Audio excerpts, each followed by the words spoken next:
Pursuant to order, I now call Senator Molan to make his first speech, and I ask honourable senators that the usual courtesies be extended to him on this occasion. I call Senator Molan.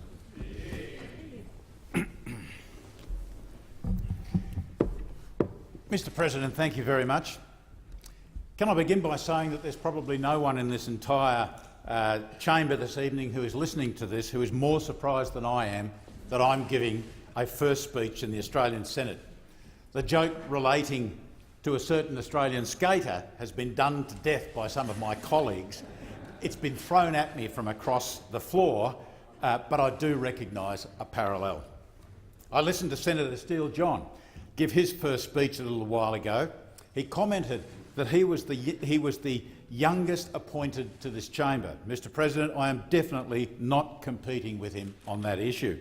I'm proud to be a member of the fastest growing demographic in this country. I thought I'd use this speech to introduce myself to the Senate. What happened last week makes that somewhat redundant, as my background, character and motives have been stated, examined and questioned, both inside this chamber and in public. So I hope just to put certain things into context. Before I proceed, I would very much like to thank the Coalition leadership team in the Senate for the support and comradeship they provided to me over the last week, and especially to Senator Marise Payne, the Minister for Defence, who is overseas at the moment, who defended me so passionately. George Brandis claimed in his valedictory that there is a unique feeling of comradeship within the Coalition in the Senate, and indeed there is, and I have certainly felt it. I particularly extend my appreciation to those that defended me in the other place, and especially to the Prime Minister. My first week in this place certainly presented me with a reminder of the importance of ensuring that I cannot be misrepresented, that my message is always clear, as is my absolute commitment to the values of an inclusive and diverse Australian society. Mr President, I will never take for granted the privilege to speak in a democratic forum such as this. Democracy, in both concept and practice, has been a significant part of my career and my life, perhaps more so than for many Australians. As a soldier, amazingly enough, I've accompanied 5 countries down their road to democracy. 2.5 years of maintaining security and backing up the police in Papua New Guinea at the start of PNG's democracy. 5 years in 2 postings as a diplomat on Jakarta's streets during the fall of Suharto and the establishment of democratic government in Indonesia. With 4 of my embassy defence staff in East Timor, unarmed, evacuating thousands in the weeks before Peter Cosgrove and his troops arrived, including negotiating with armed militia for the life of Bishop Bello.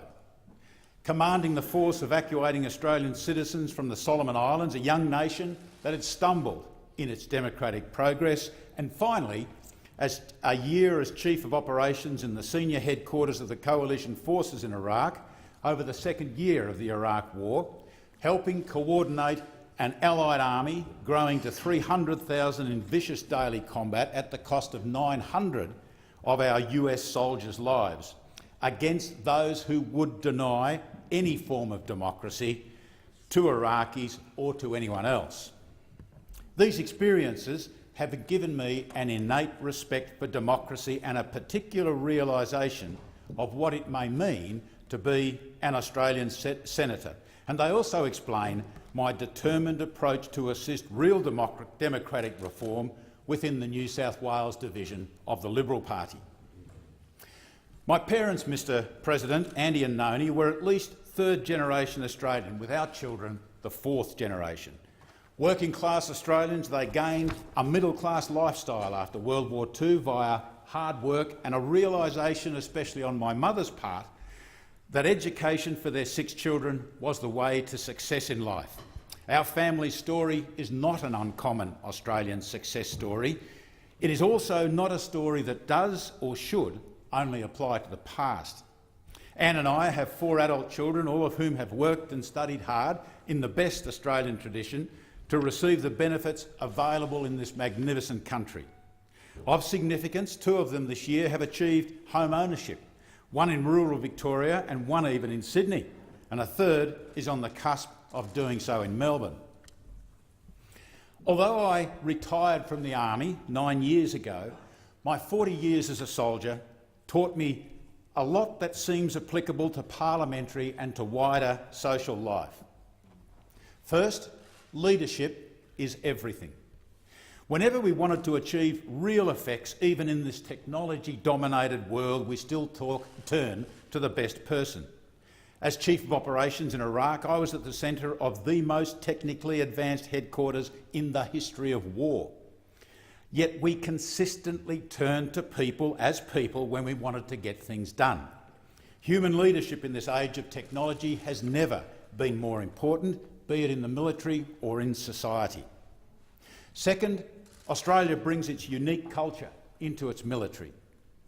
Blind obedience to orders or authority does not make good soldiers, nor does it make good citizens. We encourage our diggers to question every order for as long as possible because all of us are a lot smarter than any one of us. But when the final decision is made by the boss, we expect support for that decision until the situation changes significantly. This ethos and duty, this understanding of loyalty and teamwork in a questioning environment is something that I intend to personally carry into this House. I need to say, Mr President, that the only order I ever obeyed without question was duck. Third, as a leader, once you find someone who knows what they're doing, get out of the way. This could be the military equivalent of the age-old principle of subsidiarity. Only ever do what you do well. A principle of value in any organisation and one which reflects the liberal principles of small and appropriate government to maximise freedom of the individual. Fourth, stereotypes are invariably wrong. If you think that all a senior military leader has to do is to give an order and everyone obeys, you have never had the joy of running a big military or interagency organisation. Modern military organisations I was connected with were so diverse that most people did not have to acknowledge my authority over them. In Iraq, for example, subordinates had to be convinced that my plan was good, that my directions gave them a fair chance of not being killed, or that I was not directing them to go outside their remit or outside my authority. Consultation, influence and persuasion are required perhaps more in modern militaries because the consequences of failure are immediate. You can, too often, count the bodies. Operation Sovereign Borders, Mr President, was my introduction to the coalition, and I must say I was mightily impressed. Scott Morrison was generous enough to call me the co-author of our effective border protection controls. To be a co-author is a great honour because our policy enabled one of the most successful and most humane approaches to a complex strategic law enforcement and humanitarian problem. With the focus now on winding down offshore centres on Manus and Nauru, many forget previous failed policies and the need to effectively and coherently manage them. If I am indeed a co-author, I am one of at least 4 co-authors, some of whom are present here today. And unless we're blinded by ideology, there are lessons in that policy for all of us. What really made Operation Sovereign Borders work was simply Leadership and Management 101. Nothing more, nothing magical, nothing too complex. Australia had to consistently demonstrate national resolve in facing down the people smugglers and those in foreign bureaucracies and elsewhere that were corruptly furthering their efforts. Across all levels involved, this national will was and remains encapsulated in that 3-word goal, stop the boats. Those who criticised it as a 3-word slogan missed the whole point, and many miss it to this day. We turned that policy into a strategy which showed how the policy would be achieved. Tony Abbott, Scott Morrison and I launched it in the media. The PMO turned it into a 3-document election policy, and that was really the easy part. Compared to having an effect in the real world of real people, policy is pretty easy. Policy is never an end in itself. The hard work is always implementation. Operation Sovereign Borders has been so successful because of the alignment which existed from the Prime Minister all the way down to the implementers, including the hands-on management by ministers. It dramatically restored my faith in how effective Australian governments could be, and it remains effective to this very day. I am immensely proud of the team which put this together, the results it achieves, the lives it saved, the criminal activity it disrupted, and I am particularly proud of the government behind it all to this very day. It's only fair to this House that I state, Mr President, what I hope to focus on as a senator for New South Wales. I will put the people of New South Wales and of Australia first to the best of my ability in everything this House asks me to consider. I admit to still being in the learning phase of how I might do that, but that is the objective.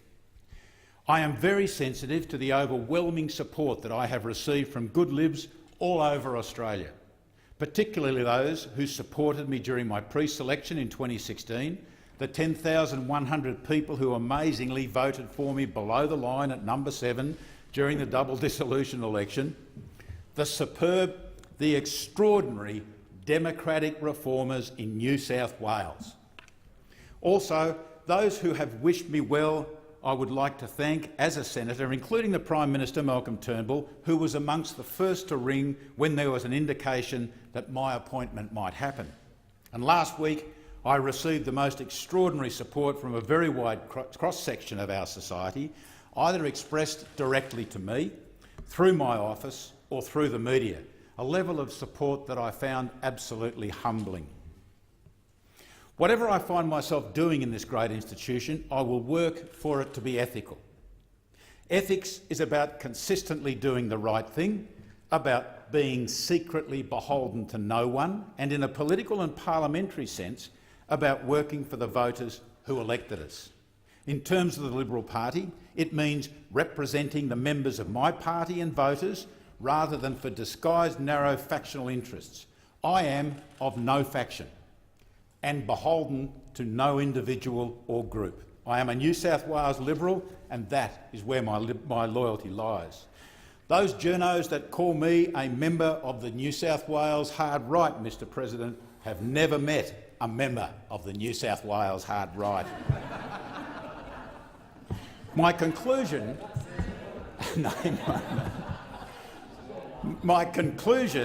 is that the behaviour of such factions, left, centre or right, is rarely in the interests of the party, its members or those who might consider voting for a right-of-centre party.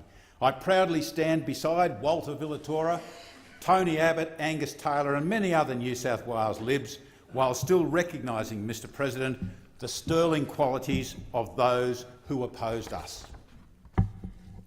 Mr President, given my career expertise, defence and wider national security are of course big issues for me. I always and publicly acknowledge that the 2016 Defence White Paper, particularly the accompanying funding, industry and technology links, the resultant force structure and most recently the defence export policy, is the best that Australia has had since the first Defence White Paper back in 1976, and this is to the great credit of our coalition Prime Ministers and defence industry ministers. I also think that the Australian Defence Force itself is better than I have seen it since the end of the Vietnam War. That's a coalition achievement of the Howard, Abbott and Turnbull governments and of defence leaders, and one achieved despite the extraordinary neglect of the Rudd-Gillard-Rudd period. But I look around the world, Mr President, at the impact of Russia, Iran, China, North Korea and Islamist extremism, what the Americans call 4 nations and an ideology, on the liberal world order and particularly on strategic uncertainty and growing instability in our region. I look at the relative decline of US military power from 16 years of war, 8 years of President Obama and 7 years of crippling sequestration. I have failed to see for many years, despite any special relationships with any of its allies, how the US can come to the aid of all or even most of its allies in any extreme situation. The US government and military now acknowledge this in their desire to refinance their military. Many US allies from the Baltic around the world to the Sea of Japan seem to have retreated into complacent dependency based on the myth of infinite US power and resolve as a reason for underinvesting in their own defence self-reliance, and this affects all of us. The centre pole of Australia's defence policy tent, the US, may no longer stand as straight or as tall as we hoped. My view is that we need to increase our self-reliance to manage strategic uncertainty through increased readiness, preparedness and all-round adaptability. Once before, in the decades up to 1941, Australia blindly put its security in the hands of an old friend with a resulting situation that almost did not end well for us. As the Foreign Affairs White Paper pointed out, an ascendant power, China, is challenging a status quo power, the US, in our region. War with China or involving China is not inevitable, and I've said this many, many times. We should welcome China's emergence as a world power, if for no other reason than it has lifted hundreds of millions of people out of poverty. But we, Australia, should welcome China from a position of strength. I'm reminded by commentators that some 16 times since the 1500s, a status quo power has been overtaken by a rising power, and war has resulted in 12 of those occasions. 12 of 16 is not good odds and requires prudent policy. I have no expectations, Mr President, that governments immediately spend $1 more on defence. But for years I've advocated that we must be more open about the strategic risks that are being taken in the name of the Australian people. We should all know how much defence we get for what we spend, but we should also know how much risk we take for the money we do not spend. I understand that we ask government to take risk in every single policy area. Defence is only different in that it's a classic public good, and unlike many areas such as health and education, the public cannot buy more defence from another source if they want less risk. Defence is also the only major area of government that is wholly a federal government responsibility. But as I've written as early as 2012, defence policies of all parties in all governments for decades have merely been a list of inputs to defence, that is, ships, planes, tanks, people and dollars, whereas the most important part of any defence policy is the output, how Australia is going to deter the next war by being able to win it. Of course, this requires governments to state what they consider the next war is going to be, and so define an output-oriented defence policy. I reject the views of commentators and academics that it's too hard to determine this output. Such a specification of the next war can be done in a generic sense, and it must be done, or the necessary logic in our defence policy is totally absent. The US and the UK did it for years in terms of the kind of wars they could win, and only abandoned it when it became politically too sensitive because of the self-induced defence shortfalls we see in those nations today. And I totally reject that there is a security issue in telling the Australian public and the world how we, the government, intend to win the next war in a generic sense. The world needs to know this because that is the essence of deterrence. And we all need to know it because how else can the government know if it is succeeding in defence? Or more importantly, how can the voters ever judge how well a government is meeting its defence responsibility? For obvious reasons, Mr President, control of our borders and immigration are important to me, as they are to most Australians. We now effectively control our borders in a way that few now trust the opposition to do. However, I am concerned that the level of legal migration, now that we control our borders, is in excess of the capacity of our cities to absorb, both culturally or in terms of infrastructure. We are approaching limits on this if we have not already exceeded them. I don't have the answers, but I certainly have the concerns. As a new New South Wales senator, New South Wales issues will be my priority. The first person that I called once I was confirmed was the Premier of New South Wales, the leader of the best state government in this country. This may be quaint to some, but I had no need, obligation or desire to call a faction leader. I will work tirelessly for the re-election of the coalition at the federal level, as I did during the Double D election, during Bennelong and at other elections, because a right of centre coalition government, even if we may have faults, will benefit the people of Australia more than anything else. And we are short of volunteering and donating party members. My wariness of a Labor-Greens government is due to the impact such a government would have on national defence, on our borders, on an already stretched deficit and on cultural issues, as we have all seen before. My last focus, Mr President, is the catch-all of what I call national resilience. This is what we may have taken for granted in past years: the strength of our economy, community confidence in our culture, the integrity and influence of our institutions. Of course, Australia has changed and will continue to change. As a Liberal from a Conservative base, I'm not afraid of change. I'm a staunch Conservative on international affairs because the world out there is confused, disrupted and replete with nationalism, and it's getting a touch of militarism. The big bad world could not care less what Australia has achieved internally. Ironically, they may even see it as weakness. However, on every social issue that comes before this House, I will not be stereotyped and I will make up my mind issue by issue. Two of those issues are the attention we pay to the fastest growing demographic in this nation, people of my age, and the support we give to Defence Force veterans, many of whom are here today.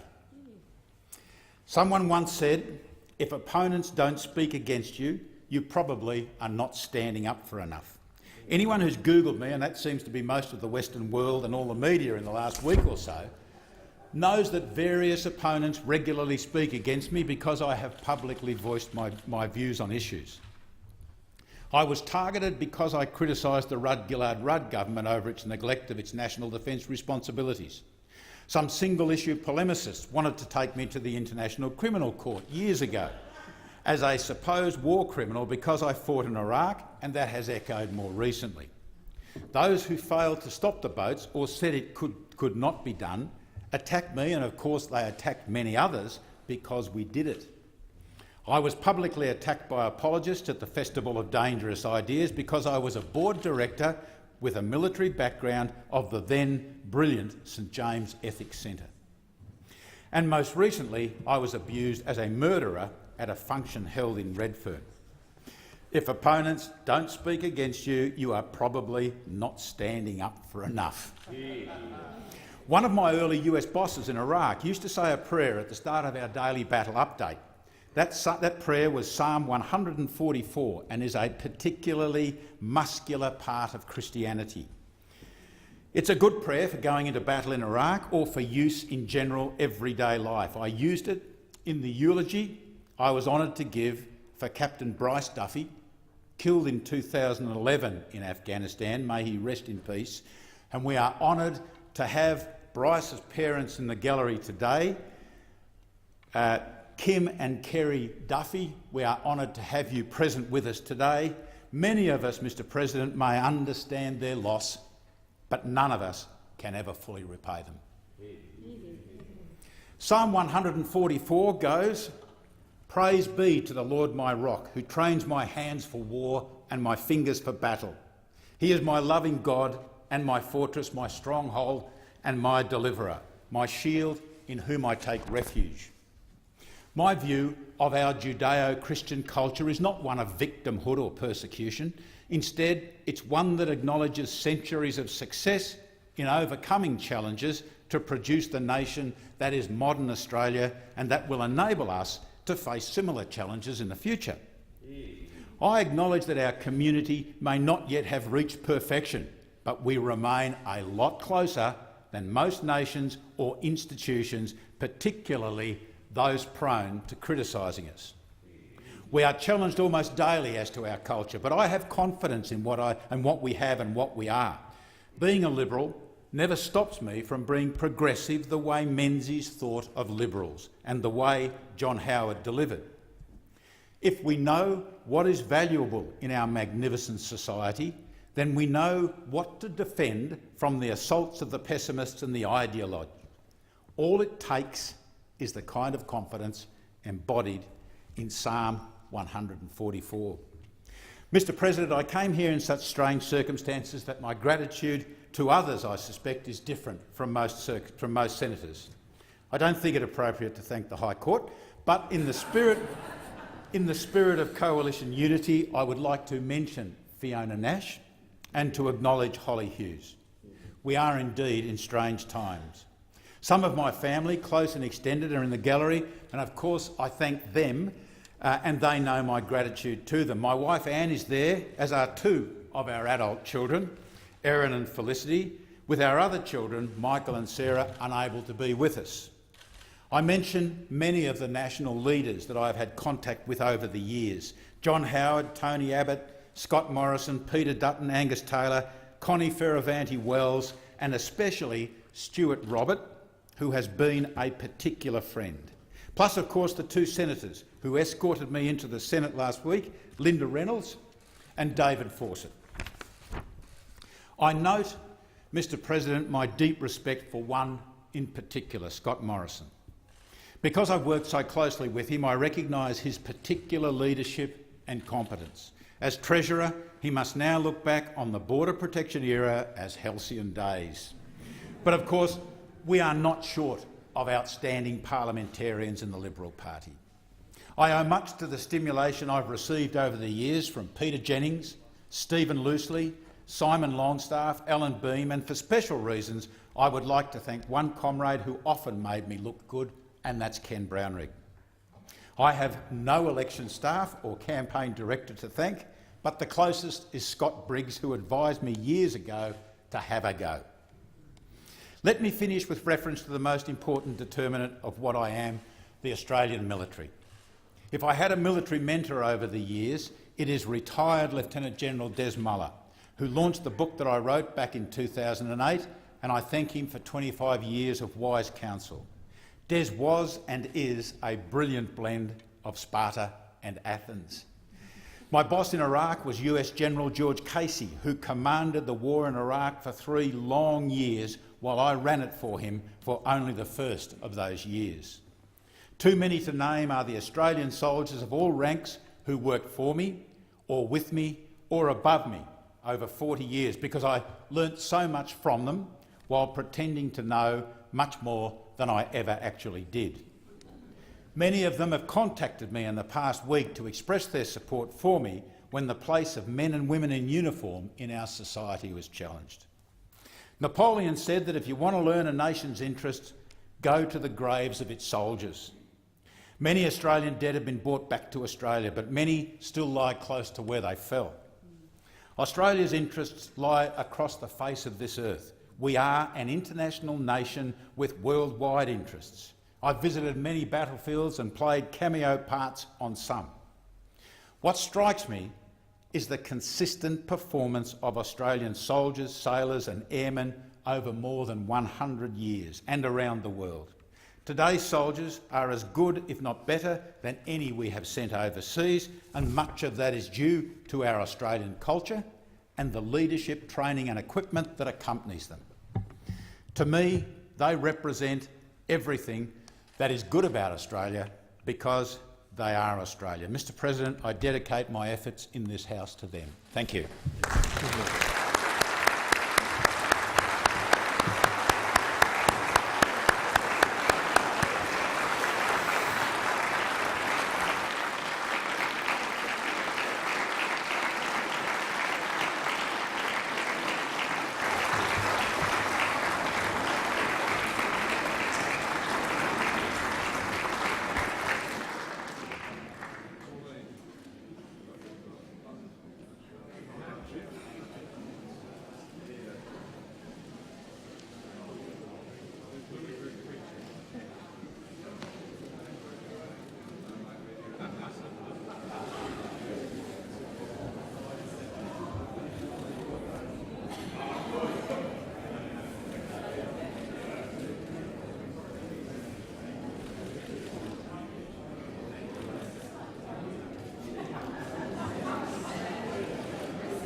Order. Pursuant to order, the Senate will now move to the consideration of disallowance motions. I call the clerk. Business of the Senate notices motion standing in the name of Senator Hanson-Young for the disallowance of the Basin Plan Amendment Instrument 2017 No. 1. Senator Bernardi.